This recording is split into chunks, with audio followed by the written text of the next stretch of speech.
የአውሮፓ ታላላቅ ክለቦችና ወቅታዊ መረጃዎችን ከምታደምጡበት የዩቲዩብ ቻናላችን የመረጃ ሰዓታችን ላይ ትገኛላችሁ። ለዚህም ሰዓት በርከት ያሉ ስፖርታዊ ጥንቅሮችን በአውሮፓ ዙሪያ አሰባስበን ይዘን መተናል። አብራችሁን ስትቆዩ አጋርነታችሁን ላይክ፣ ሰብስክራይብ፣ ሼር በማድረግ ከኛ ጋር መሆናችሁንም እንደዚሁ በሀሳብ መስጫ ሳጥናችን ላይ ሀሳብ አስተያየታችሁን በመስጠት እየተካፈላችሁ ቆይታ ማድረግ ይቻላል። በመረጃ ሰዓታችን ወቅታዊ ጉዳዮች ላይ ትኩረት ስናደርግ የአፍሪካ ዋንጫ ነገር በጣም አነጋጋሪው ነው። ከወደ አውሮፓም አሁን ድምፆች መሰማት ጀምረዋል። በተለይም አንድ ሌጀንድ ያልኩት ይሄንን ነበር ብሏል። በአፍሪካም ጉዳይ ላይ በእርግጥ ይቅርታ የጠየቀበት ጉዳይ ነበረ ከዚህ በፊት። አሁን ግን ጥሩ አጋጣሚ አግኝቷል። በሀያላኖቹ ክለቦች ተጨማሪ መረጃዎችን እናነሳለን። በተለይም አርቤሏ ሁለቱን ታላላቅ አሰልጣኞች ከውድድሩ እንዳሰናበተ ይታወቃል። ተጨማሪ መረጃዎችን እናነሳለን። በአውሮፓ ታላላቅ ክለቦች ታላላቅ ተጫዋቾች ወቅታዊ መረጃዎቻችን እንደ ሁልጊዜው እንደተጠበቁ ናቸው። በፕሪሚየር ሊግ የመረጃ ሰዓታችን ፔፕ ጋርዲዮላ ከስንብታቸው ጋር በተያያዘ ምላሽ ይሰጣሉ። የቡድን ዜና በዛው አያይዘን እናነሳለን። የቡድኑን ቁልፍ ተጫዋችና አንድ ተጫዋችንም ያላስደሰተውን ጉዳይ እንነግራችኋለን። በቼልሲ የመረጃ ሰዓታችን ክለቡ አሁን ባልተረጋጋ ሁኔታ ውስጥ ነው ያለው። ኮከቡን ከማጣት አሰልጣኙን እስከ ማሰናበት የሚደርሱ መረጃዎች በስፋት ከወደ ቼልሲ አካባቢ እየተሰራጩ ነው። ጉዳዮቹን እናጠራችኋለን። ጉዳትም ሰምተናል። ቼልሲ ቤት መረጃዎችን ይዘናል። አንድ ሰው ግን ቼልሲው አሰልጣኝ ሊያምሮ ዛኔር ላይ በጣም እየተለሳለሰ ነው። ምክንያቱ አስገራሚ ነው፣ እንነግራችኋለን። ቼልሲያን ቆዩን። በሊቨርፑል የመረጃ ሰዓታችን የቡድኑ ወሳኝና ቁልፍ ተጫዋቾች የተመለከተ ዕለታዊ ጥንቅሮችን ለእናንተ ውድ አድማጮቻችን እናደርሳችኋለን። በቡድን ዜናም ተጨማሪ መረጃዎችን በሊቨርፑል በኩል እንደ ሁልጊዜው ዛሬም አካተን ይዘን መተናል።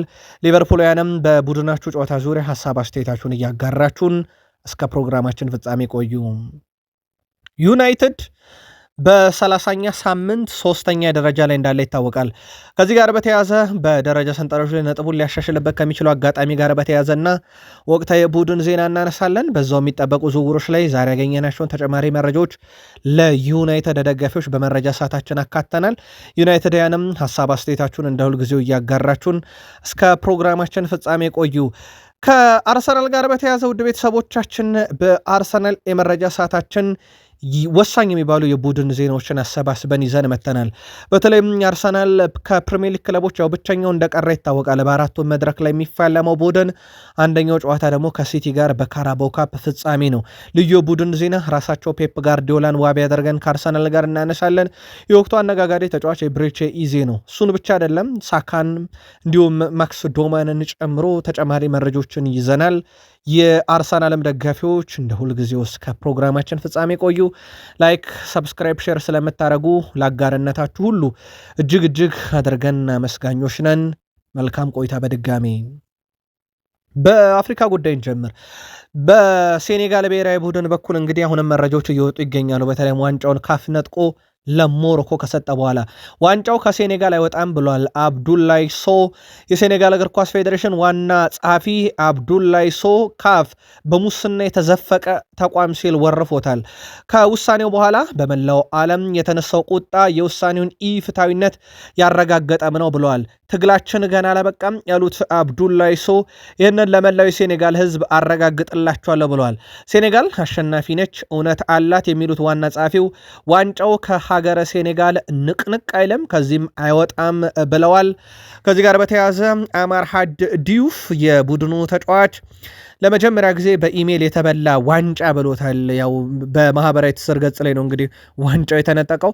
ሜዳ ላይ አሸናፊ እኛ በሆንበት ሰዓቴን መስማታችን በጣም ፈገጋስ ብሎናል ብሏል።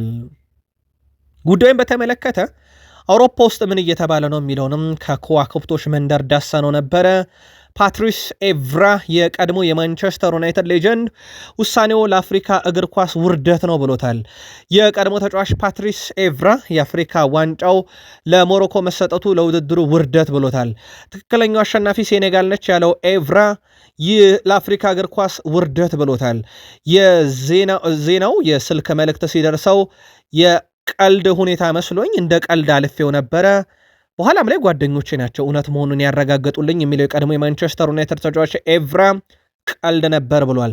የአፍሪካ ዋንጫ ውድድር አሁን ላይ ሙሉ ተቀባይነቱን አጥቷል ያለው ኤቭራ በእግር ኳስ እንደዚህ አይነት ነገሮች መቆም አለባቸው። ምክንያቱም እንደዚህ አይነት ነገሮች ከዚህ በኋላ እግር ኳስ እንግዲህ ላይ ማየትም የለብንም፣ እግር ኳስንም ያበላሽብናል፣ እግር ኳስን እንዳናይ ያደርገናልና ጉዳዩ አንድ ሊባል ይገባል እያለ ነው የቀድሞ የዩናይትድ የፈረንሳይ ብሔራዊ ቡድን ተጫዋች ፓትሪስ ኤቭራ። ሌላኛው የቀድሞ የሊቨርፑል ሌጀንድ የሆነው ጄሚ ካራገርም ያልኩት ይሄንን ነበር ብሏል። ተሳክቶለታል። በእርግጥ የሳላ የባሎን ዶር አሸናፊ የማይሆነው በአፍሪካ ዋንጫ ምክንያት ነው ብሎ ነበር። ያልኩት ይሄንን ነው ብሏል። በስፖርት ተንታኝነት እየሰራ የሚገኘው የቀድሞ የሊቨርፑል እንግሊዛዊ ተጫዋች ጄሚ ካራገር የካፍን ውሳኔ አምባገነንነት ሲለው ተደምጧል። ቀልድ መሆን አለበት ሲል የተደመጠው ካራገር በአውሮፓ ታላላቅ ውድድሮች ላይ ይህንን አትመለከቱም ሲል ካፍ ምን ያህል በጣም የደከመ ተቋም መሆኑን ታያላችሁ ብሏል። ካራገር በተጨማሪም በውሳኔው ላይ ይህ እግር ኳሳዊ ነው ወይ ሲልም ጥያቄ ያነሳል። ይህ እግር ኳሳዊ ውሳኔ አይደለም፣ ይህ የአምባገነኖች ውሳኔ ነው። እግር ኳስ ደግሞ አምባገነንነት የለም፣ እግር ኳስ ፍትሃዊ ሜዳ ላይ የሚጠናቀቅ ጉዳይ ነው ብሏል ጄሚ ካራገር። እየሆነ ያለው ነገር አስቂ ነው። ውድድሩ ውሳኔ ማግኘት ያለበት በሜዳ ላይ ውጤት ነው። በአውሮፓ ይህ ሊፈጠር የማይችልና የማይሆን ነገር ነው፣ አፍሪካ ላይ ግን ሆኗል ብሏል ጄሚ ካራገር። ውድ ቤተሰቦቻችን ጉዳዩ ከሌሎች ነገሮች ጋር እንደማያያዝ ማሳያው ጄሚ ካራገር ነጭ ተጫዋች ነው። ምናልባት በርካታ ጥቁራውያን እየተቃወሙት ስለሆነ ማለት ነው። ጄሚ ካራገር ግን ይሄ አፍሪካ ውስጥ ስለሆነ ነው የሆነው። ምክንያቱ ደግሞ አምባገነንነት ሲለው ተደምጧል። ካፍ ሌሊቱን የወሰነው ውሳኔ ተከትሎ በርካቶች ቁጣቸውን እንደገለጹም ይታወቃል። አንደኛው ያው ከዋንጫ ከተነጠቁ ተጫዋች ሳዲዮ ማኔ ይጠቀሳል። አፍሪካ ታማኝነቷን አታለች ያለው ማኔ ሜዳ ላይ የምንፋለመውና የምንደክመው ለእንደዚህ አይነት ጉዳይ አይደለም። ሜዳ ላይ ላባችን ጠብ ብሎ ያመጣናትን ዋንጫ እንዴት በመልእክት እናጠዋለን? ማኔ ሙስና መኖሩ በግልጽም የተመለከትኩበት ነው ብሏል። በጨዋታችን ውስጥ ብዙ ሙስናዎች አሉ፣ የሀገሪቱን የደጋፊዎች ስሜትም በጣም የጎዳ ብሎታል። በጣም ተበሳጭቻለሁ ሲል በውሳኔ ማዘኑ የገለጸው ማኔ ያዘንኩት ለሴኔጋል ሳይሆን በአፍሪካ እግር ኳስ ነው፣ ለሀገሬ ብቻ አይደለም፣ ለአፍሪካን ያዘንኩት። ፍትሐዊነትና ክብርን እንፈልጋለን፣ አፍሪካ ተዋርዳለች እያለ ነው ሳዲዮ ማኔ። የአፍሪካ ዋንጫው በካፍ ውሳኔ የተነጠቁት ሴኔጋሎች ፍትሐዊነት የጎደለው መሆኑን አንስተውም ፌዴሬሽኑ ተቀባይነት የለውም በማለት አቋሙን ባሳወቀበት መግለጫው የአፍሪካ እግር ኳስ ገጽታ ያበላሸ ብሎታል። የሴኔጋል እግር ኳስ ፌዴሬሽን ጉዳዩን ወደ ዓለም አቀፍ እግር ኳስ ፍርድ ቤት ካስ በአፋጣኝ እንደሚወስዱት ተገልጿል። ምናልባት አሁን ትልቁ ጉዳይ ውድ ቤተሰቦቻችን እግር ኳስ የሚተዳደርበት ደንብ አለ። በነገራችን ላይ ያ ደንብ ላይ ምን ይላል የሚለው ነው። በተለይ አንቀጽ 80 በኋላ ያሉ ደንቦች ፎርፌን ይፈቅዳሉ። አንድ ቡድን ሜዳ ጥሎ ከወጣ ምናልባት ሜዳውን ጥሎ የወጣበት ምክንያት ተቀባይነት አለ ወይ? የሳዲዮ ማኔ ሜዳ ውስጥ መቅረትስ ተቀባይነት እንዲኖረው ያደርጋል ወይ? ይህንን የዓለም አቀፉ የእግር ኳስ ገላጋይ ፍርድ ቤት እንዴት አድርጎ ይገላግለዋል የሚለው ግን በቀጣይ በሁለቱም የዩቲዩብ ጋዜጣችን ተከታትለን የምናቀርበው ይሆናል። አውሮፓ ደረስን። የወቅታዊ የአፍሪካ ጉዳይ ስለያዘን ነው በርካታ መረጃዎችን አስቀድመን ያነሳ ነው። በአውሮፓ መረጃችን ማድሪድን እናንሳ። አልቫሮ አረቤሎ የመጀመሪያው አሰልጣኝ ሆኗል በሪያል ማድሪድ ታሪክ 4 የመጀመሪያ የጥሎ ማለፍ ጨዋታን ድል ያደረገ። ሲቲን በሁለቱም የጥሎ ማለፍ ጨዋታ፣ ቤኔፊካን በሁለቱም የጥሎ ማለፍ ጨዋታ አሰናበተ። በነገራችን ላይ ጆዜ ሞሪኖ እና ፔፕ ጋርዲዮላ ነው ያሰናበተው። ውድ ቤተሰቦቻችን ያሰናበታቸውም ክለቦች ቀላል አይደሉም። ቤኔፊካም በአውሮፓ ውስጥ ግዙፍ ስም ያለው ክለብ ነው። በእርግጥ ከሪያል ማድሪድ ያንሳል ብንል ጆዜ ሞሪኖ ናቸው የሚያሰለጥኑት። ሲቲ በጣም ሀያል የወቅቱም ሀያል ነው። በዛ ላይ የሚያሰለጥኑት ፔፕ ጋርዲዮላ ነው። ሁለቱንም አሰናብቷቸዋል። የወቅቱ በጣም አነጋጋሪው ጉዳይ ካሰናበታቸው ክለቦች በላይም ያሰናበታቸው አሰልጣኞች ፕሮፋይል በጣም አነጋጋሪ ሆኗል። ከዚህ ጋር በተያያዘ ሁለቱንም እውቅ አሰልጣኞች ያሰናበተው አረቤሎ ፔፕና ሞሪኖን አሰናብታል። ስለዚህ ጉዳይ ምን ትላለህ ተብሎ ጠይቆ ነበረ።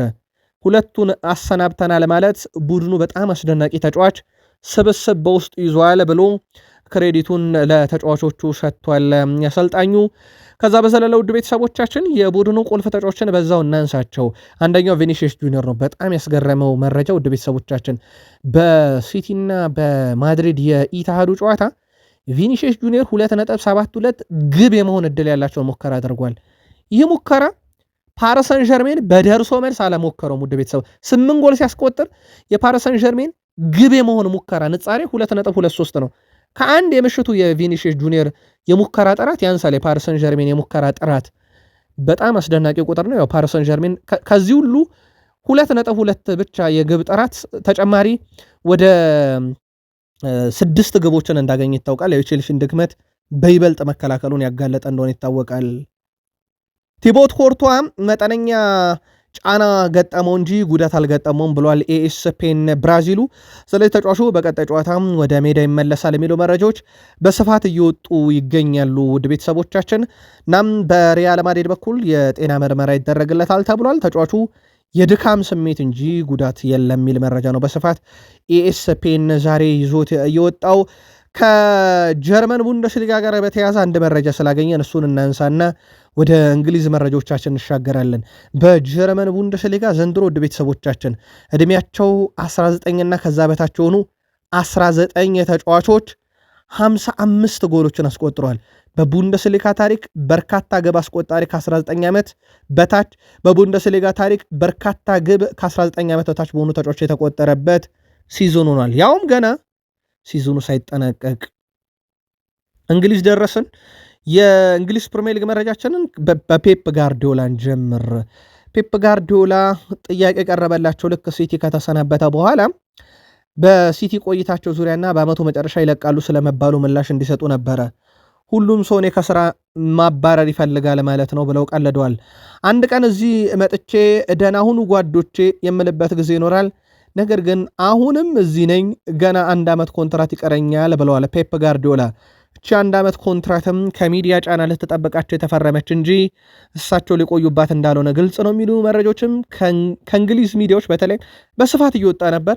እሳቸው ግን ይሄንን አልቀበልም ብለዋል። ይልቁንስ እኔ ተጨማሪ ዓመት ኮንትራት አለኝ፣ ግን የተረዳሁት ነገር ሁላችሁም እንድባረር ትፈልጋላችሁ ማለት ነው ብለው በቀልድ መልክ ተናግረው አንድ ቀን መጥቼ እሰናበታችኋለሁ ሲሉም ተደምጠዋል። የእሳቸው ቡድን ባለፉት 5 ጨዋታ አንድ ድል ነው ያለው። ኒውካስልን የረታበት ጨዋታ ነው። ከዌስትሃም እና ከኖቲንግሃም ፎረስት ጋር አቻ ተለያዩ። በሪያል ማድሪድ በደርሶ መልስ ጨዋታ ተሸነፉ። ባለፉት 5 ጨዋታ ማግኘት ከሚገባቸው 15 ነጥብ ውድ ቤተሰቦቻችን ማግኘት የቻሉት 5 ነጥብ ብቻ ነው። 10 ነጥብ ጥለዋል እንደማለት ነው። በእርግጥ የሪያል ማድሪድ የደርሶ መልስ ጨዋታም በነጥብ የሚለካ አይደለም፣ በግብ ብዛት ተደምሮ የሚለካ ነው። ግን ሁለቱንም ያው ተሸንፏልና ከውድድሩ ተሰናብተውበታል። በሲቲ በኩል ምንም እንኳን ሲቲ በጨዋታው ቢሸነፍም ጀሬሚ ዶኩ ግን ምርጥ ብቃቱን ያሳየበት ጨዋታ ነው። በጎዶሎ ለሚጫወተው ሲቲ በርካታ የግብ ዕድል ፈጥሯል። 5 በርካታ ትልቅ የግብ ዕድል ፈጥሯል። 7 ስኬታማ ድሪብሎች ነበሩት። 8 የአንድ ለአንድ ግንኙነቶችን አሸንፏል። ይህ የሚያሳየው በሲቲ በኩል ምናልባት የተጫዋች ቁጥሩ ብልጫ ባይወሰደባቸው እንዲህ አይነት ጥራቶች ለቡድኑ በጣም ጠቃሚ ሆኑ ነበረ። በጨዋታው ላይ ሁለቱም ግብ ያስቆጠረው ቪኒሺየስ ጁኒየር ደስታውን የገለጸበት መንገድ ብስጭት ያደረገው ጃሊጂ ዳናሮማ ለምን ይህን ታረጋለህ ብሎ ሲቃወመው ነበረ። ቪኒሺየስ ጁኒየርም ይቅርታ ጠይቆ ዞር ብሏል። ስሙን ለሲቲ ደጋፊዎች እያሳያቸው ነበረ ግቡን ካስቆጠረም በኋላ። በጣም አነጋጋሪ ጉዳይ ቼልሲ ቤት የኤንዞ ፈርናንዴዝ ቃለ መጠይቅ እንደሆነ ይታወቃል። በእርግጥ በቃል ስፖርት ዩቲዩብ ቻናል የተወሰነ መረጃ አድርሰናችሁ ነበረ። ከጉዳዩ ጋር በተያያዘም የሱ ቆይታ ጥያቄ ምልክት ውስጥ ነበር መጀመሪያውኑም። አሁን ደግሞ የሱ ቃለ መጠይቅ ነገሩን አክርሮታል። በተለይም ትላንትና ከጨዋታው መጠናቀቅ በኋላም ስለ ቼልሲ ወደፊት ቆይታው በተጠየቀበት ሰዓት የመለሳት መልስ ነው ጉዳዩን ከረር እንዲል ያደረገው። ትቆያለሁ ተብሎ ሲጠየቅ በቀጣይ የሊጉን ቀሪ ጨዋታዎች ኤፍኤ ካፕ እና የዓለም ዋንጫ ላይ ነው ትኩረቴ፣ ከዛ በኋላ የሚፈጠረውን ቀስ ብለን እናያለን ብሏል ኤንዞ ፈርናንዴዝ በራሱ በሃያሉ ሪያል ማድሪድ አስቀድሞ። አሁን ደግሞ ስሙ ከፓሪስ ሰን ዠርሜን ጋር በስፋት እየተያዘ ያለ ይገኛል። ሊያም ሮዛኒየር ቡድኑ በድምሩ 8-2 እየተመራ ባለ ሰዓት ላይ አንድ ደብዳቤ ነገር ጻፍ አድርገው ለተቀያሪው ተጫዋች አሌሃንድሮ ጋርናቾ ሰጡት። ጋርናቾም ወረቀቱን ወደ ሜዳ ይዞ ገብቷል። አሁን በርካቶችን እያነጋገረ የሚገኘው ደቂቃው 84 ነው። ቼልሲ በትንሹ ከዛ በኋላ ጨዋታው ለመቆየት ብቻ 6 ግብ ያስፈልገዋል። ጨዋታውን ለማሸነፍ 7 ግብ ያስፈልገዋል ማለት ነው። ውድ ቤተሰቦቻችን ደቂቃው 84 ደቂቃ ነው። በመደበኛ ደቂቃ እንኳን ብናሰለው በየደቂቃው አንዳንድ ግብ ማግኘት አለበት ማለት ነው። በመደበኛው ደቂቃ ላይ ያ ራሱ በጨዋታ ውስጥ እንዲቆይ ያደርገዋል እንጂ አሸናፊ አያደርገውም። በዚህ ሰዓት ላይ ታዲያ ሊያም ሮዝነር ጽፎ ወደ ሜዳ የላኩት ደብዳቤ 6 ግብ ሊያስቆጥሩ የሚችሉበት ታክቲክ ወይንስ ተጨማሪ ግብ እንዳይገባባቸው ለመጠበቅ የተጻፈ ደብዳቤ ነው? ጉዳዩ አሁን በማህበራዊ ሚዲያ ላይ በትልቁ መነጋገሪያ ጉዳይ ሆኗል። በቼልሲ ታሪክ ለመጀመሪያ ጊዜ በሻምፒዮንስ ሊግ ጥሎ ማለፍ ጨዋታ 4 ተከታታይ ጨዋታ ቼልሲ ተሸንፈዋል። በሊያም ሮዝነር ስር ቼልሲ ባደረጋቸው ያለፉት 18 ጨዋታ መረቡን ሳያስደፍር የወጣው በ3 ጨዋታ ብቻ ነው። ቼልሲና የመከላከል ክፍሉ በብዙ ደክሟል፣ በብዙ ተዳክሟል። ሊያም ሮዝነር አሁን ላይ የማይተቻቸው የለም። ውድ ቤተሰቦቻችን ብዙ ትችት እያስተናገዱ ነው። አንድ ሰው ግን ትንፋሹም አይሰማም በሳቸው ትችት ዙሪያ ዋይኒ ማርክ ሩኒ በጣም የተለሳለስ ሀሳቦችን ይሰጣል። በእርግጥ ብዙ ጊዜ እንደዛ ነው። ማንቸስተር ዩናይትድንም በተመለከተ ሀሳቦችን ሲሰጥ ሚዛናዊነት አለ፣ ግን ሀሳብ ከመስጠት ተቆጥቦ አያውቅም። በደርቢ ካውንቲ አብረው አንድ ላይ ሰርተዋል፣ ለአንድ ዓላማ ቆመዋል። በሁለቱ መካከልም ጥብቅ ጓደኝነት አለ። ከሩኒ ትችት የተረፉትም ሊያም ሮዝነር በዛ ግንኙነታቸው ምክንያትም ነው ተብሏል። ቼልሲ እንደዚሁ ጣውረድ ውስጥ ሆኖ የኤንዞ ፈርናንዴስ ስንብት ውል ሊሆን ይችላል የሚል መረጃ ተሰማ። የተሰናበቱበት መንገድ በጣም አስከፊ የሚባል ነው ከስንብቱ በዘለለ። ከዛ ደግሞ የወሳኝ ተጫዋቾቻቸው በቀጣይ ጨዋታ እንዳይገኙ ጉዳት፣ አንደኛው ቻሎባ ነው። ቻሎባ የጉልበት ጉዳት አስተናግዷል። ምናልባት ዓመቱ ሊያበቃለትም ይችላል እየተባለ ነው። እናም በተጫዋቹ በኩል እንግዲህ ቀጣይ ምርመራዎች ተደርገው ይፋ ይደረጋል። ሪስ ጄምስ የለም፣ ቻሎባ ተጎዳ። በቼልሲ በኩል የመከላከል ክፍሉ በጣም እየተዳከመ ይገኛል። ግብ ጠባቂም ላይ ቡድኑ ብዙ ችግር አለበት እየተባለ እንደነበረ ይታወቃል። ቼልሲ ላይ ነገሮች እየበረቱ እየተደጋገሙ የመጡበት ይመስላል። በእርግጥ ቀጣይም ክረምት ላይ ዝውውር ያደርጋሉ ተብሎ ይጠበቃል። ሌላው ለቼልሲው ተጫዋች በጣም አስከፊው ዜና ለማማዱ ሳር በምሽቱ ጨዋታ ቡድኑ 3-0 ተሸነፈ። ከዛ እንደገና በዛው ጨዋታ ላይ 3-0 ተሸንፏል። በምን ካላችሁ ካፍ በፎርፌ ሴኔጋል 3-0 ተሸንፋለች ተብሏልና ማማዱ ሳር ትላንትና በ90 ደቂቃ ውስጥ 2 ነው 3-0 የተሸነፈው። አንዴ ከሀገሩ ጋር፣ አንዴ ከቼልሲ ጋር። ምናልባት የቼልሲን መረጃ ማጠቃለያ የምናደርገውም እንግሊዝ መንግስት የሩሲያውን ባለሀብት ሮማን አብራሞቪች ከቼልሲ ሽያጭ ያሰባሰቡትን 2.4 ቢሊዮን ፓውንድ ከባንክ ውስጥ ለማንቀሳቀስ ቀነ ገደቡ አልፏልና ክስ ለመሰርቱቦት ነው እያላቸው ነው። እሳቸው ቼልሲን ከሸጡ በኋላ ነው ነገሮች ቼልሲ ቤት አላረጋጋ ያሉት። የእንግሊዝ መንግስት ደግሞ አሁን እሳቸውን አላረጋጋ ብሏቸዋል። ገንዘባቸውን ለመውሰድ የቋመጠው የእንግሊዝ መንግስት ግን ህግን ተገል ያደርግ አሁን ሳይንቀሳቀስ ጊዜው ያለፈ ለከሶት ነው ብሏቸዋል። እሳቸው በሩሲያ ማዕቀብ ምክንያት ሩሲያዊ ሆነው ሩሲያ ውስጥ የቀሩ ሰው እንደሆኑ ይታወቃል።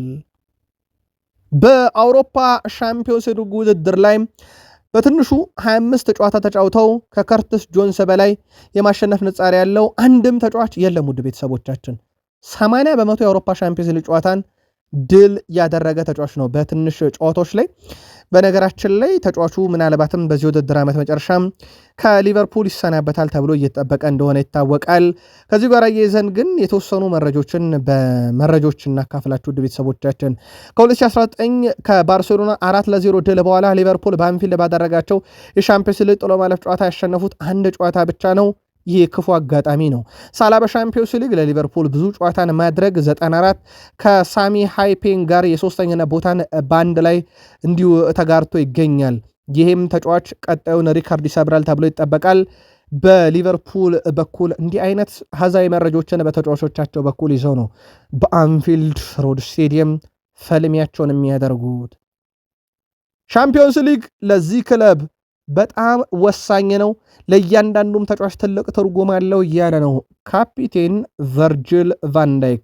ከቶትናም ጋር ስለተፈጠረው ነገር ማሰብ ፈጽሞ አልፈልግም፣ እያሰብኩ ያለሁት ስለ ጋላታሳራይ ጨዋታ ነው ብሏል። በኢስታንቡል ካደረግነው የመጀመሪያ ዙር ጨዋታ በኋላ የምንሰራው ስራ እንዳለ እናውቃለን የሚለው ቨርጅል ቫንዳይክ ለዛ ጥንቅቅ ብለን ተዘጋጅተናል ሲል ተደምጧል። እንደዚህ አይነት ምሽቶች የአንፊልድ ዋና ዓላማ ናቸው። እናም በዚያ ጫጫታ ውስጥ ፍቅርና ሁልጊዜ ለምትሰጡንም ድጋፍ እናመሰግናለን ብሎ ሰሞኑን የተከፋባቸው ፊቱን ያዞረባቸው ደጋፊያቸውን ቅስቀሳ አድርጓል ወይም ጠርቷል። በእውነት ምርጥ ብቃት፣ ጉልበት፣ ቁርጠኝነት፣ ፍላጎትና ጥራት ያለው ነገር ማሳየት እንደምንችል ተስፋ አረጋለሁና ከሁሉም የተለየ ነገር ይኖራልና ደጋፊዎች ከማንኛውም ጊዜ የበለጠ እንጠብቃችኋለን። አሁን የእናንተ ድጋፍ በጣም ያሻናል ብሏል። ቺን ሀሳብ ከሰሞኑ የቡድኑ ሌላኛው ተጫዋች ዶሚኒክ ሴቦዥ ላይ ለክለቡም ጥሪ ሲያቀርብ እንደነበረ ይታወቃል። ከዚህ ጋር በተያያዘ የሊቨርፑል ደጋፊዎች ግን ክለባቸው በውጤት ቀውስ ውስጥም ቢሆን አንፊልድ ይቀራሉ ተብሎ አይታሰብም። አርኔ ስሎት ጫናውን ሰምቼዋለሁ፣ አሁን በደንብ ጫና ውስጥ ነኝ ብለው አምነዋል። እኔም ጫና ውስጥ ነኝ፣ ክለቡም ጫና ውስጥ ነው ብለዋል። ይሄ በእርግጥ የራሱ የሆነ ጥሩ አጋጣሚ ያለው፣ ጫና ውስጥ ሆነ የምትጫወት ከሆነ መፍትሄዎች የግድ ይሆናሉ። አንዳንድ ጊዜም ቁርጠኝነት ይኖርሃል፣ እናም ከጠበቅከው በላይ እንድትጫወት ያደርግሃል። ይሄም ጫና ለእኛ እንደ ተነሳሽነት ይጠቅመናል እያሉ ይገኛሉ።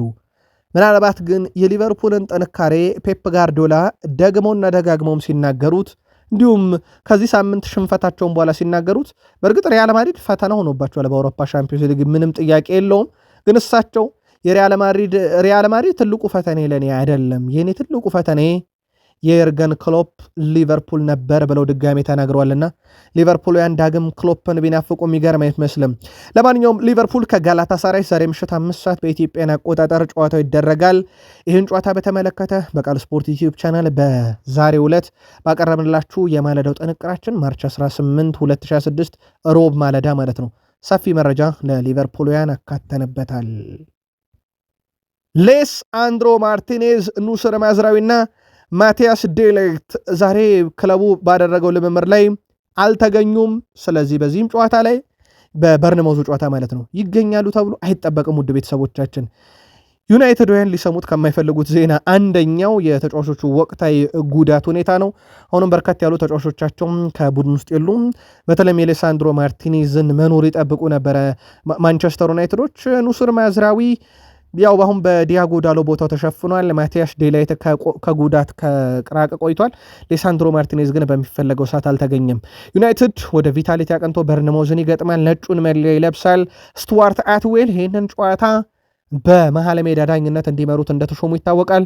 ዩናይትድ የደረጃ ሰንጠረዡ ላይ በጣም ከፍ ሊል የሚችልበትና ራሱን ከጫና ሊጠብቅበት የሚችል ጨዋታም ነው። ማንቸስተር ዩናይትድ ባለፈው የውድድር ዘመን ልክ በ30ኛ ሳምንት ጋር ሲነጻጸር አሁን ላይ 22 ነጥቦች ብልጫ አሳይቷል። አምና በእውነት ለመናገር ማንቸስተር ዩናይትድ ይወርዳል አይወርድ የሚባልበት ሰዓት ነበረ። በዚህ ሰዓት የዩናይትድ ደጋፊዎች የሚዘነጉት አይደለም። ቡድኑ በሩበን አሞሪም ስር የሚጫወት ሩበን አሞሪም ማዕበል ላይ ነን እያሉ ደጋፊውን የሚቀሰቅሱበት ጊዜ እንደነበረ ይታወቃል። አሁን ላይ ያ ቡድን ከአምናው 22 ነጥብ አሻሽሎ ከመውረድ ስጋት ሲቲን በልጦ ሁለተኛ ይሆናል አይሆንም ወደሚል ስሌት በሌጀንዶች ጭምር እንደተቀየረ ይታወቃል አሁን ላይና የማንቸስተር ዩናይትድ ለውጥ በጣም ትልቅ የሚባል ነው። በዚህ ውድድር ዘመን ከማንኛውም የፕሪሚየር ሊግ ክለብ በላይ በጣም ቁልፍ የሚባሉ ማሻሻዎችን በተለይም ፊት መስመሩ ላይ በብዙ ጥራት ያሳየን ቡድን ሆኗል። ይህ ቡድን በሩበን አሞሪም በዳረን ፍሌቸርም በካሪክም ስር በጣም ጥራት አለው ከተባለ ፊት መስመሩ ላይ ያለው ጥራት በትልቁ ይጠቀሳል። ከማንቸስተር ዩናይትድ ዝውውር ጋር በተያያዘ ውድ ቤተሰቦቻችን በርካታ መረጃዎች እየወጡ ይገኛሉ። የሳሙኤል ሉከረስትን ዘገባ ካየን ማንቸስተር ዩናይትድ ራዲክ ቪቴክ ወደፊት የዋናው ቡድን ተጫዋች የመሆን እውነተኛ ብቃት እንዳለ ያምናሉ። በሚቀጥለው ውድድር ዘመን ወደ ከፍተኛ ቡድን ሊቀላቀል ይችላል ተብሎ ይጠበቃል። ተጫዋቹን በውሰት ለብሪስቶል ሰጥተውት እያጫወቱት እንደሆነ ይታወቃል። አሁን በሻምፒዮንሺፑ በጣም ትልቅ ተስፋ የተጣለበት ግብ ጠባቂ ሆኗል በማንቸስተር ዩናይትድ። አሁን እንኳን ሴላመንስ ቦታውን ይዞታል። ሴላመንስ በምርጥ ብቃቱ ላይ መገኘቱን ተከትሎ ደግሞ በሴላመንስ ቦታውን ያጣው አንድሬ ኦናና፣ ምክትሉ አልታይ ባይንደር፣ ቶሚተን እና ዶርሚት ሚ በቀጣይ ከማንቸስተር ዩናይትድ ይለቃሉ ተብሎ ይታሰባል። በእርግጥ ቶሚተን ከማንቸስተር ዩናይትድ እንደሚለቅ አስቀድሞም የተረጋገጠ ጉዳይ ነው። በማንቸስተር ዩናይትድ ግን የሴላመንስ መምጣት የበርካታ ግብ ጠባቂዎችን ስንብት እውን ያደርጋል ተብሎም ይጠበቃል። ከማንቸስተር ዩናይትድ ጋር በተያዘ በዝውውር ጉዳይ ላይ አካዳሚው ላይ ትኩረት እያደረጉ ነው። ሌላ በጣም አስደናቂ አካዳሚ ተጫዋች ከሊቨርፑል ተመልክተዋል። ማንቸስተር ዩናይትድ ከሊቨርፑሉ የ18 ዓመት አማካኝ ቪንሰንት ጆሴፍ ጋር ንግግር አድርገዋል። ማንቸስተር ዩናይትድ ታዳጊውን የግሉ ለማድረግ ከፍተኛ ጥረት በማድረግ ላይ ሲሆን ነገሮች በቶሎ እንደሚጠናቀቁም ክለቡ ይፋ አድርጓል። እናም ድርድሩ በቀጣይ ቀናት እልባት ያገኛል ተብሏል። ሊቨርፑል ደግሞ የተጫዋቹን ኮንትራት ለማራዘም ጥረት እያደረገ ነው። በነገራችን ላይ የአካዳሚን ተጫዋች በነፃ መግዛት አይቻልም።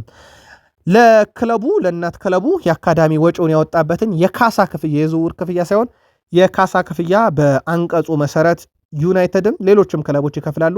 ይህም ተጫዋች ከተሳካ ዩናይትድ ለሊቨርፑል ካሳ ይከፍላል ማለት ነው። አማካዮችን ለማስፈረም ፍላጎት ያለው ማንቸስተር ዩናይትድ በጥብቅ ስራዎችን እየሰራ እንደሆነ ይታወቃል። በርካታ ስሞች አሉ። ሳሙኤል ሉካረስ የሳንድሮ ቶናሊን ጉዳይ ዛሬ አንስቶታል። ኒካስል ቶናሊ የለጠፈው 100 ሚሊዮን ፓውንድ እና ተጫዋቹ ወደ ስፔን ወደ ጣሊያን መመለስ ይፈልጋል የሚሉ መረጃዎች ለዩናይትድ ፈተና ሊሆኑ ይችላሉ ብሏል። ማንቸስተር ዩናይትድ በቀጣይ በተለይም የአማካኝ ክፍሉን በወጣት ጉልበት ባለው ረጅም ጊዜ መጫወት በሚችል እንዲሁም የደሞዝ ሁኔታውን ክለቡን ባማከለ የሆነ ተጫዋች ማምጣት ይፈልጋሉ። ትኩረታቸው ሁሉ አብዛኛው ፕሪሚየር ሊግ ላይ ስላለ የኒካስሉ ሳንድሮ ቶናሊን በዚህ ማዕቀፍ ውስጥ ነው ያለው። ተጫዋቹ ከአማራጮች ውስጥ ሆኗል። በተለይም እነ ኤሊዮት አንደርሰን፣ እነ አዳም ዋርተን፣ እነ ካርሎስ ባሌባ በፕሪሚየር ሊጉ እና እነ ፈርናንዴዝ ማቴዎስ ፈርናንዴዝ የዌስትሃም ዩናይትዱ በዝርዝር ውስጥ አሉ። ግን እነኝን ሁሉ ማግኘት አንዱን ብቻ ፎከስ ማድረግ በኋላ ላይ አማራጭ ሊሰጠ ይችላል ያሉት ዩናይትዶች በበርካታ አማካኝ ክፍሎች ላይ ተጫዋቾች ላይም ትኩረት እያደረጉ ነው። አርሰናል ደረሰው። ውድ ቤተሰቦቻችን አርሰናል በጣም አስገራሚ ውድድር ዓመት እያሳለፈ ነው። ምን ያሳካበታል የሚለውን ከፊታችን እሁድ ምሽት 1:30 በዌምብሌ ጨዋታ ጀምሮ መልሱን የምናውቅ ይሆናል። የካራባው ካፕ ጨዋታ ስላለ እስካሁን 49 ጨዋታ አድርጓል። 50ኛው ላይ አርሰናል አንድ ዋንጫ ብሎ ሊጀምር ይችላል ወይ ሲቲ ዋንጫውን ያነሳል። ከሁለት አንዳቸው ማለት ነው። 49 ጨዋታን ያደረገው አርሰናል 38ቱ ድል ነው። 8 አቻ 3 ሽንፈት ብቻ ገጥሞታል። በፕሪሚየር ሊጉ 70 ነጥቦችን ሰብስቦ አንደኛ፣ በሻምፒዮንስ ሊግ ሩብ ፍጻሜ ደርሷል። ከስፖርቲንግ ሊዝበን ይፋለማል። በካራባው ካፕ ፍጻሜ ደርሷል። ከሲቲ ዌምብሌ ፊታችን እሁድ ምሽት 1:30 ይፋለማል። በኤፍኤ ካፕ ሩብ ፍጻሜ ደርሷል። 25 ጨዋታ መረቡን አላስደፈረም። 106 ግቦች ተቃራኒ መረብ ላይ አሳርፎ 32 ብቻ የተቆጠረበት ነው። በነገራችን ላይ ወደ ቤተሰቦቻችን ከዚህኛው ከፊታችን እሁድ በኋላ የክለብ እግር ኳስ አይኖርም። የሀገራት ጨዋታ ነው። አርሰናል የካራባው ካፕ ጨዋታን ብቻ ነው የሚያደርገው። ከኢንተርናሽናል ብሬክ በኋላ አርሰናል በኤፍኤ ካፕ ሳውዝሃምፕተን፣ በአውሮፓ ሻምፒዮንስ ሊግ ስፖርቲንግ ሊዝበን፣ በፕሪሚየር ሊግ በርንሞዝ መልሶ የመልስ ጨዋታ በአውሮፓ ሻምፒዮንስ ሊግ ከስፖርቲንግ ሊዝበን፣ ከዛ በ33ኛ ሳምንት በፕሪሚየር ሊግ ሲቲን የሚገጥም ይሆናል። አርሰናሎች ምንም እንኳን 49 ጨዋታዎችን ቢያደርጉም በዚህ ሳምንት ግን የማጥቃት ሪካርዳቸው ከፍ ብሎ የታየበት ነው። ለአብነት ያክል ኤቨርተን ላይ 25 ሙከራ ያደረጉ በፕሪሚየር ሊጉም በዚህ ውድድር ዓመትም ትልቁ ነው ለአርሰናል። በውድድር ዓመቱ ብዙ ኢላማውን የጠበቀ ሙከራም ከባየር ሌቨርኩሰን ጋር ኤምሬትስ ላይ በዚህ ሳምንት አከናወኑ። በጣም ትልቁ ነው። 12 ኢላማውን የጠበቀ ነው። በአጠቃላይ ባለፉት ሁለት ጨዋታ በኤቨርተንና በሊቨርኩሰን ላይ 46 ሙከራን አድርጓል። አርሰናል ማጥቃቱ ላይ ሞር የተሻሻለበት ቁጥሮቹም ያንን በደንብ የሚያሳዩበት ሳምንት ነው በዚህ ሳምንት ያስመለከተን። ፔፕ ጋርዲዮላ ከአርሰናል ጋር ስለሚደረገውም የካራባው ካፕ የፍጻሜ ጨዋታ ተጠይቀው ነበር። ሰኞ ዕለት በሰላም እንነቃለን፣ ቀኑም ፀሐያማ እንደሚሆን ተስፋ አለኝ ብለዋል። እሁድ ዋንጫውን በልተን በእንግሊዝም ሆነ በአውሮፓ ውስጥ ካሉ ምርጥ ቡድን ጋር አርሰናል ጋር እንጫወታለን። ከእነሱ ጋር መፎካከር ማንነታችንን እንፈትሽበታለን። ከአንድ ወይም ከሁለት ሳምንት በኋላ ደግሞ በፕሪሚየር ሊጉ ዳግም እንገናኛለን። በዛም ሁኔታ እናያለን። አንዳንድ ጊዜ እነሱ በጣም የተሻለ ሆናሉ። ስለዚህ እኛ ምን ማድረግ እንዳለብን ለማየት ይህ ጨዋታ በጣም ወሳኝነት አለው ብለዋል። ሚኬል አርቴታም ስለ ሁሉም ጨዋታ ሲጠየቁ ውብ እግር ኳስ፣ ውብ ፉክክር፣ ትልቅ ጨዋታ ጠብቁ እያሉ ይገኛሉ። ምናልባት አርሰናል የመጀመሪያ ዋንጫውንም ያነሳ ዘንድ በቡድኑ በኩል ዝግጅት መደረጉን ነው ሚኬል አርቴታም የጠቀሱት። ከሰሞኑ ያገኙትም ድል ለቡድኑ እንደ ትልቅ መነሳሻም እንደሚጠቀሙትና ዋንጫውን ለማንሳትም ለቡድኑ ትልቅ ጠቀሜታ እንዳለው የዚህ ሳምንት የአውሮፓ ሻምፒዮንስ ሊግ ድላቸውን አስመልክቶም በሰጡት ሀሳብ ላይ ስለ ጨዋታው ሲናገሩ ሀሳባቸውን አካፍለዋል። የወቅቱን የአርሰናሉን አነጋጋሪ ተጫዋች ብሪቼ ኢዜን በተመለከተ ሚኬል አርቴታ ግቦቹን አያችሁ እንጂ ፕረስ ሲያደርግ የመከላከል አቅሙም በጣም የተለየ ነውና በቡድን ውስጥ የመጫወት ምንም አይነት እድል የለህም የሚባል ተጫዋች የለም። እንደ ኢዜ ፕረስ የማድረግን የማጥቃትም ሁሉን የማድረግ አቅም ያለው ተጫዋች ደግሞ በደንብ እድል ያገኛል ብለዋል። ብሪቼ ኢዜ ከቲዮ ዋልኮት በኋላ በአንድ ሲዝን በ4 የተለያዩ ውድድሮች ለአርሰናል ገቢ ያስቆጠረ፣ ከአዲስ ፈራሚዎች ሁለተኛው በርካታ ገቢ ያስቆጠረ፣ በርካታ ትልልቅ ቁጥሮች ያለው ተጫዋች ነው። ብሪቼ ኢዜ በአርሰናል ቤት እንደሚታወቀው በምሽቱም ጨዋታ ግብ አስቆጥሯል፣ አሲስት አድርጓል፣ በሳጥን ውስጥ 2 ኳስ ነክቷል፣ 3 ሙከራን አድርጓል። በርካታ ትልልቅ ቁጥሮችን ማስመዝገብ የቻለ ተጫዋች ነው።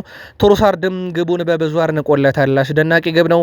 የእሱን ባህሪያት በሳጥን ውስጥ እና በዙሪያው ያንን ኳስ በከፍተኛ በራስ መተማመን የመምታት ሂደቱ ስትመለከት እንዴት ያለ አስደናቂ ተጫዋች እንደሆነ ትመለከታለ ብሏል። ብዙዎች ራሳቸውን ይዘው ነበረ ግቧ በተቆጠረችበት ቅጽበት አስተውላችሁ ከነበረ በጣም ቴክኒካል የነበረ ግብ ነው። ኳሱ ከሮ ይመታ እንጂ በጣም ቴክኒካል አመታት ነበረ። ኢዜ በብዙዎች ዘንድም በዚች ጎል ምክንያት እየተደነቀ ይገኛል። ሌላኛውን የአርሰናል የቡድኑን ቁልፍ ተጫዋች ቡካዮ ሳካን እናንሳ። ውድ ቤተሰቦቻችን ቡካዮ ሳካም ከሰሞኑ በርካታ ትችት እያስተናገደ ያለ አንደኛው የአርሰናል ተጫዋች ነው። ግን በባየር ሌቨርኩሰኑ ጨዋታ ላይ 5 የግብ ዕድል የፈጠረ ከፍተኛ የሱ ነው። አሲስት የማድረግ ንጻሬ ወደ 0.81 ነበረ። 3 ክሮሶችን አድርጓል፣ ቀዳሚ ነው። 4 ኢላማቸውን የጠበቀ ሙከራ ሞክሯል፣ ቀዳሚ ነው። 12 የመከላከል እንቅስቃሴዎች ተሳትፏል። በዚህም ትልቁ ቁጥር ነው ከፊት መስመር ተጫዋቾች። በጎል ብቻ ከመዘን ነው ትልቅ ችግር የሚሆነው እንጂ ሌሎች የመለኪያ ቁጥሮችን ካየን በጣም ጥራት አለው። ቡካዮ ኦሳካ ከባየር ሌቨርኩሰን ጋር በጣም ድንቅ ጊዜን ነው ማሳለፍ የሚቻለው። እንዳልኳችሁ 88 በመቶ ኳስ የማቀበል ስኬቱን ላይ የነበረው ነው። ሜዳ ላይ 5 የግብ ዕድሎችንም ፈጥሯል እንዳጠቃላይ። ይህም ሜዳው ላይ እንዳልኳችሁ በጣም ትልቁ የሚባል ቁጥር ነው። ቀጣይ ጨዋታቸውን ከስፖርቲንግ ሊዝበን ነው የሚያደርጉት። የስፖርቲንግ ሊዝበኑ አምበል ሆልመንድ በካርድ ክምችት ምክንያት የመጀመሪያ ዙር ጨዋታ ከአርሰናል ጋር ሲደረግ አይገኝም። አርሰናል ቀጣይ ስፖርቲንግ ሊዝበን ጋር እንደሚፋለሙ ይታወቃል። የአርሰናል መረጃችን ላይ ፊልፎደንን እናንሳ። ፊልፎደን በነገራችን ላይ በእንግሊዝ ፕሪሚየር ሊግ ታሪክ ትንሹ ዋንጫ ያነሳ ተጫዋች ለመሆን 2 ነገር ብቻ ይቀረዋል። አንደኛው የጨዋታ ብዛት ነው። ቀሪ 2 ጨዋታዎችን ማድረግ ይጠበቅበታል። ሁለተኛው አርሰናል ዋንጫ ማንሳት ነው። ታዳጊው ማክስ ዶመን አስገራሚ ጉዞ አዲስ ታሪክ ለመጻፍ ከደጃፉ ቆሟል። በፕሪሚየር ሊግ ታሪክ በእድሜ ትንሹ ዋንጫ በማንሳት ፊል ፎደን ነው ክብረ ወሰኑን የያዘው። አሁን እንግዲህ ከተቀሩት ጨዋታዎች ውስጥ ማክስ ዶመን በአርሰናል ቀሪ ጨዋታ ቢያንስ በ2 ጨዋታ ላይ መጫወት እድል ሊሰጠው ይገባል። ይህ እንዲሆን ይሁን ከሆነና አርሰናል የፕሪሚየር ሊጉን ዋንጫ ካነሳ ማክስ ዶመን በእንግሊዝ ፕሪሚየር ሊግ ታሪክ ግብ ያስቆጠረ ብቻ አይደለም፣ በእንግሊዝ ፕሪሚየር ሊግ ታሪክ ዋንጫ የበላ በእድሜ ትንሹ ተጫዋች መሆን ይችላል። እንዳልኳችሁ ግን 2 ጨዋታ መጫወትና አርሰናል የፕሪሚየር ሊጉን ዋንጫ ማንሳት ግን ቅድመ ሁኔታዎቹ ናቸው። አርሰናል ለ4 ዋንጫ እየተጫወተ ነው እንደሚታወቀው። ስንቱን ያሳካል? ቅድመ ግምታችሁን ወይም ከወቅታዊ ብቃት ተነስታችሁ የአርሰናል ደጋፊዎች ምልከታችሁን ጻፉልን።